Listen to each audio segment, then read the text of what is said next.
Welcome to In Focus. I'm your host, Thuy Phan. If you've been to the supermarket lately, I bet you've noticed that the price of milk has been extremely low. Good for our wallets, but bad for the dairy farmers who raise them. Across the country, dairy farmers are finding themselves in a bind as the price of milk drops so low they're not even breaking even. Join us as we take you to the dairy farm of Jeffrey Vanden Heuvel, who has been in the dairy business for over 30 years, and why this crisis is milking him dry. California's dairy farmers have little to smile about these days. That's because the price of milk is so low that most dairy farmers are operating at a loss. And by loss, we don't mean just a couple of dollars. Well, you know, it'll really boggle your mind. I mean, it boggles my mind to think about it. During January, February, March, according to the California Department of Food and Agriculture, it cost $16.60 a hundredweight in cost to feed the cows and so on. We were getting about $10 a hundredweight. So for those 3 months, we have actual data. And I ship about 900 hundredweights a day. So my losses in those months were running around $5,000 a day. Jeffrey Vanden Heuvel has been working his dairy farm in Corona, California for the past 30 years and says he has never seen anything like what's happening now. The amount of the money that we're losing every day is much greater than we've ever lost. It's a much larger loss on a daily basis. We've had difficult times in the dairy business in the past. The dairy industry, like most of agriculture, is cyclical. It has good times and it has bad times. But in terms of the amount of loss, this is probably the worst period of time that anybody that's in the dairy business today has ever experienced. Because the dairy industry isn't regulated, Vanden Heuvel says it's tough to control the losses the farmers are now experiencing.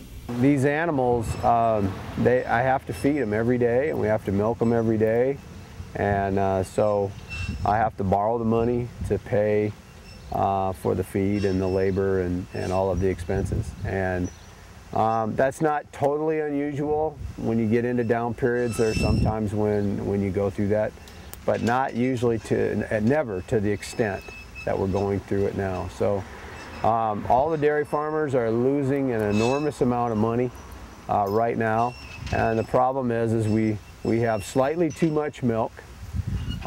It's probably only maybe 2 or 3% now. It was 5%, but the amount of milk is dropping. But we're still producing slightly too much milk, and as long as that supply is there, the price is depressed. And an obvious question would be, why don't we cut back? And some of the answer to that question is that we don't have a unified mechanism amongst all the dairy farmers. I mean, you have about 50,000 dairy farmers in the United States, and there isn't one chief executive officer who can send out a message, you know, everybody cut back. We're all independent farmers, and on my operation as an independent dairy farmer, just cutting back, if my neighbor doesn't cut back, I just have less cash flow, and it doesn't do any good to the overall. We need a unified system to cut that back, and we really don't have one. Through much of last year, the average milk price hovered around $17 per 100 pounds. Although consumers purchase milk by the gallon, the industry measures by pounds. The bottom fell out of the market when the economy tanked last fall. What really triggered this, though, was this collapse was the financial collapse that happened last fall and its impact on the export market. We got to a point where we were exporting about 11% of what we produced in the United States, and we're right now exporting about 7%. So it's really that 4% domestic consumption has been pretty good, but the dairy industry is a commodity business, and you just cannot withstand a 4% reduction in demand without a price impact. And you know, some of that is going to come back. Some of that demand that we had when we got up to 11% was demand that had been developed by the New Zealand dairy industry, and they had a big drought last year in New Zealand, and so their production was down because they have a grass-based production method. And when they don't have rain, then they don't have much grass. And when they don't have much grass, they can't produce as much milk.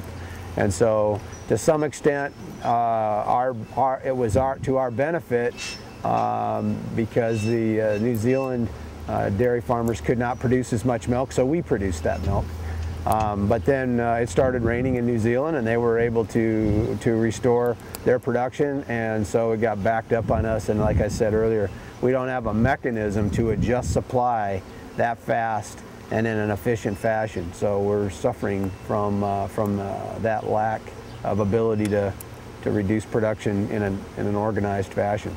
One initiative, known as Cooperative Working Together, will send about 100,000 milk cows to slaughter over the next several months, a move that will reduce the milk supply by about 1%. CWT is a voluntary organization that encourages farmers to sell their farms for meat. That was a start. That's not enough. We probably need another couple of those rounds, and they're talking about doing another one or two of those. That's called Cooperatives Working Together, CWT. That's the name of the program. And it's not a government program. It's a farmer-run, farmer-financed program. Right now, the cost of buying the hay and the grain and paying for the labor and paying for the utilities to operate this dairy, that cost amounts to probably around $15 for every 100 pounds of milk. That's how milk is sold at the wholesale level, is based on 100 pounds of milk. Now, 100 pounds of milk is about 11.6 gallons. So it costs about $15, so about, that'd be about $1.25 a gallon of cost. And we're only getting paid about 90 cents a gallon. That's what we're getting, 90 cents a gallon. Probably somewhere between 10 and 15% of the dairymen are going to have to go broke, get out of business, in order for the milk supply to be adjusted and for supply and demand to get back into balance. And of course, we'll probably cut too much, and then we'll be short of milk. And we're on a real roller coaster right now, and we're on the wrong side of it. So it's very, very painful. What we had was a very sudden demand collapse for milk worldwide.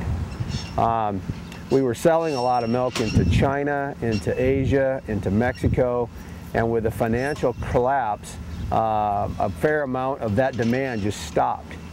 Well, when the automobile manufacturers stopped selling cars, they turn their factories off. They send their workers home. They probably still pay their workers, but they're not making more cars.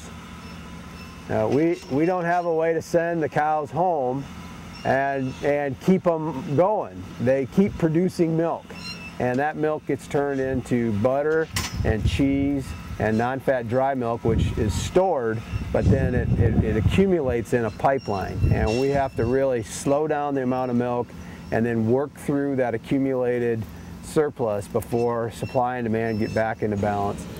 Van den Heuvel admits it's not easy being a dairy farmer, but it's what he truly loves. It's a business, but it's also a passion, and it's a life. And so I really wanted to be a dairyman. I was raised in town. I went to high school with a bunch of dairyman kids, and I worked on a dairy as a teenager. And my real desire was to have my own cows. So when I had a chance to do that in 1979, I did, and I've enjoyed it. I've raised, my wife and I have 4 children, and they're all pretty much grown now, and none of them are directly in the dairy business, but it's been a good life, and I really would like to finish my career as a dairyman. So, but this is difficult, very, very difficult. We knew it was going to be tough in 2009. We didn't know it was going to be this tough. We made a decision that we were going to do everything we could to stick it out, and so yeah, you do question that, but I have 12 employees. They all have families. You know, you have people that are depending on this business, and you know, everybody is working real hard and doing everything they can to hang on to make the best of it.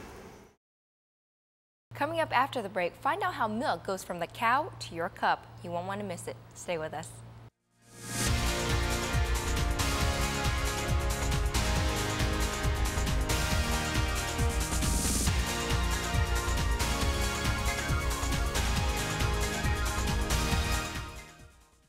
SBTN là đài truyền hình Việt ngữ đầu tiên phát hình 24 giờ qua hệ thống DirecTV và cable trên toàn cõi Hoa Kỳ và Canada.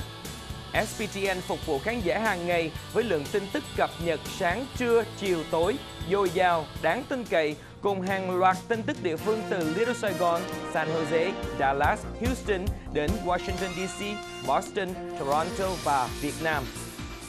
Phim bộ hấp dẫn lôi cuốn, cải lương đặc sắc, tâm tình nghệ sĩ thú vị, vui tươi, nhạc yêu cầu thấm thiết chân tình, thể thao văn nghệ đời sống sống động hào hứng, Victoria Show với thế giới điện ảnh kỳ thú mới lạ. SBTN luôn đồng hành với khán giả qua các diễn đàn và những phiên phóng sự nóng bỏng, ghi nhận các sinh hoạt văn hóa, giáo dục, chính trị, xã hội của người Việt khắp nơi trên thế giới và tại quê nhà, cùng với những nhận định thực tế, sắc bén của các thức giả đương đại.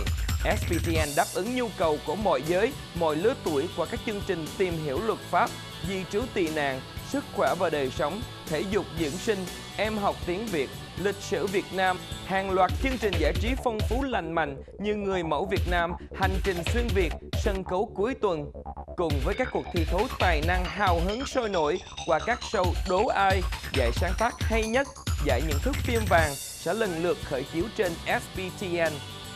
Mọi chi tiết về chương trình, ghi danh quảng cáo bảo trợ xin vào website www.sbtn.tv. SBTN hân hạnh giới thiệu DVD Người mẫu Việt Nam với cuộc thi tài sắc đầy hào hứng của 20 cô gái Việt trẻ đẹp, duyên dáng, cùng chương trình ca nhạc đặc sắc với sự góp mặt của các tiếng hát trẻ trung được ái mộ nhất hiện nay: Thiên Kim, Lâm Nhật Tiến, Quốc Khanh, Đoàn Phi, Nguyễn Hồng Nhung, Christine Sa, Như Quỳnh, Đan Nguyên. 20 kiều nữ Việt, 20 niềm hy vọng, nhưng chỉ có duy nhất một danh hiệu Top Model, nên họ đã trải qua nhiều thử thách gay go, sôi nổi, phô trương những nét tuyệt mỹ và tài năng, đặc biệt nhất qua các chương trình biểu diễn thời trang và phong cách. We're lining up to go out on the runway, and then we heard this boom. It's actually my mom's idea. She knew that this was a passion of mine since I was very young. Kính thưa quý vị, người đã thắng giải Top Model năm 2008 là thí sinh. Ai là Top Model 2008? Hãy mua DVD Người mẫu Việt Nam do Trung tâm Asia phát hành ngày 31 tháng 12 năm 2008.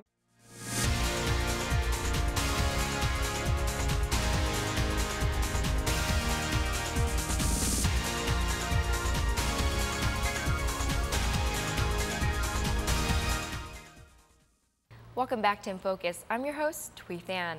Before the break, we got a chance to meet one of 57,000 dairy farmers in America who is suffering losses unlike anything they have ever seen. In this segment, we'll find out what it takes to be the caretaker of over 800 cows and what it means when supply exceeds demand. How's the weather? A little bit warm, huh? But it's July. Being a dairy farmer means so much more than milking cows, although that is a big part of the job. It involves keeping track of which cows are in heat, which ones are calving, and which ones need more care and attention. What I'm checking them for is heat. Obviously, cows are all females, and they don't start giving milk until they have a calf. When a calf is born, a female calf is born, she grows quite rapidly. She weighs about 100 pounds when she's born, and she'll gain quite a bit of weight. She'll be on milk at a calf nursery for about 120 days, and then by that time she'll be weaned, and she'll weigh close to 300 pounds. And then she'll continue to grow, and about 15 months of age, then she'll be impregnated, and hopefully she'll become pregnant in that time frame. She'll weigh at that point probably 900 pounds or so, and then the gestation period is 9 months for a cow. And so the goal is for her to have her first calf at 24 months of age, and she'll weigh around 1,250, 1,300 pounds. And then she'll start milking after she has her first calf. And after about 90 days of milking, we'll try to get her impregnated again. And hopefully that goes well. And then we'll milk her after she's pregnant another 7 months.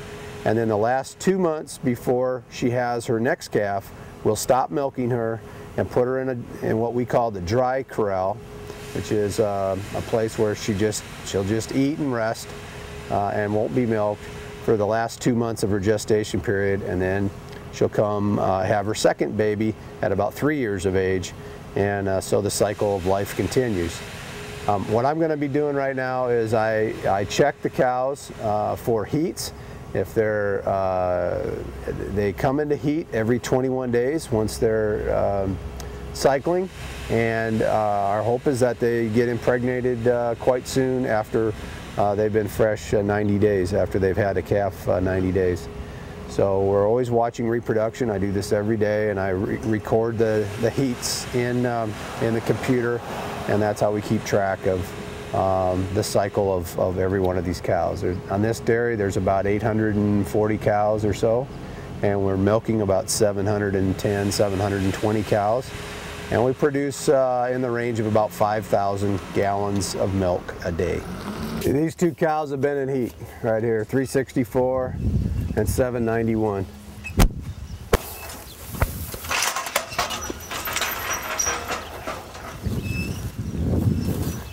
They will rub off right here. And there's bulls in this corral. There's males. And when the cow is in heat, the bull will ride them. And it'll wear off this chalk. I'm using chalk. Orange chalk is when they're not pregnant. There's some cows with green chalk. That means they're already pregnant. So I'm looking at this chalk. And if it's rubbed off, then the cow is very likely in heat. Vanden Heuvel tends to the cows every morning, and although they don't have names, he says you do get to know them through the years. They have individual personalities, and you know, we tend to remember the ones that have given us trouble. And they will give us trouble from time to time because they all have personalities. But you know, they're by and large a pretty gentle animal, and they're of course all female. So you need to take that into account and treat them nicely and with respect. And a cow is a very honest animal. She cannot steal from you. If you feed her and take care of her, she'll either give you milk or she'll put flesh on her back and be a stout cow for the day when she gets recycled into something else. So. Male bulls are kept there to ride the females and are kept for less than a year. We don't keep them that long. We keep them about a year because when they get large, they get mean. Oh, really? Yeah, and at first sign of meanness, we send them to McDonald's for hamburgers. Once the calves are born, they are sold to a nursery who would take care of the cows until they are of milking age, and Vanden Heuvel then buys them back. I have a man that comes by every morning, and he picks them up and he takes them to a calf nursery. And at the nursery, they are bottle fed and taken care of. The calf nurseries are really expert at taking care of the baby calves and nurturing them and getting them strong and healthy and off to a good start. So every day They're with their mothers for the first day, and they drink that first milk, that colostrum, and that gives them a real good start, and a lot of vitamins and minerals and antibodies that's in that colostrum, and that gets them off to a good start. They get, at the calf nursery, they'll get colostrum for another 2 days, and then they're off to a pretty good start, and so that's where they go. It's a 365-day-a-year operation. You know, it doesn't take weekends off, it doesn't take holidays off. It's in constant motion, and so that makes it somewhat unique from even other types of agriculture. And because of that, and milk, of course, is very perishable. I can't store it. We ship the milk every single day, and the people who buy milk don't have to buy it every day. I have to sell it every day, but the people who buy it don't have to buy it every day. And so that's kind of unique in terms of a business relationship. In a normal business relationship, the buyer has the option whether or not to buy, and the seller has the option of whether or not to sell. But the nature of the dairy business, given that I produce milk every day and it's highly perishable, means that I am in a disadvantage as a seller with regards to my relationship with the buyer. See, the cows stand up here, and that way the milker can work on the cow without having to bend over. And the milk is taken out of the cow and goes directly into the pipeline. And then from the pipeline, milk comes over here. It gets pumped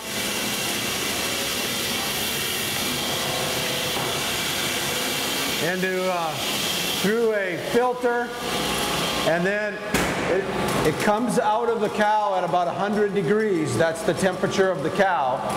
And then it is immediately cooled down, you can feel this, to 38 degrees instantaneously. So the milk goes from body temperature to 38 degrees in just seconds. And then it's nice and cold, and it gets pumped into a stainless steel silo, an insulated silo, and then it will be picked up. The milk gets picked up every day and brought to the processing plant, where it's turned into either fluid milk, milk in the cartons, or yogurt, or cheese, some dairy product. At this point, many dairy farmers are selling out because they simply cannot outlast this recession that is costing them thousands in lost profit per day.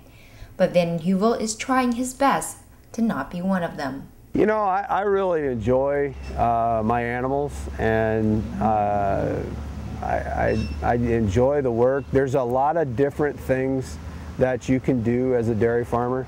You have your work with your cows, you have work with feed and nutrition.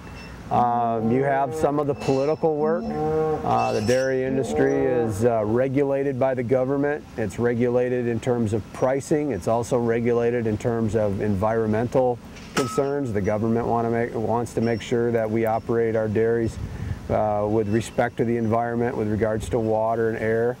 So there's a lot of different facets. No 2 days are the same. There's a lot of variety. And of course, I enjoy working for myself. I don't enjoy losing money. That's no fun. But it's really a kind of a lifetime deal. You don't get in and out of the dairy business. If I would get out, I would probably never have a chance to get back in again. And so I think that's the situation that most dairy farmers find themselves in, which is why they're so hugely reluctant to go out of business.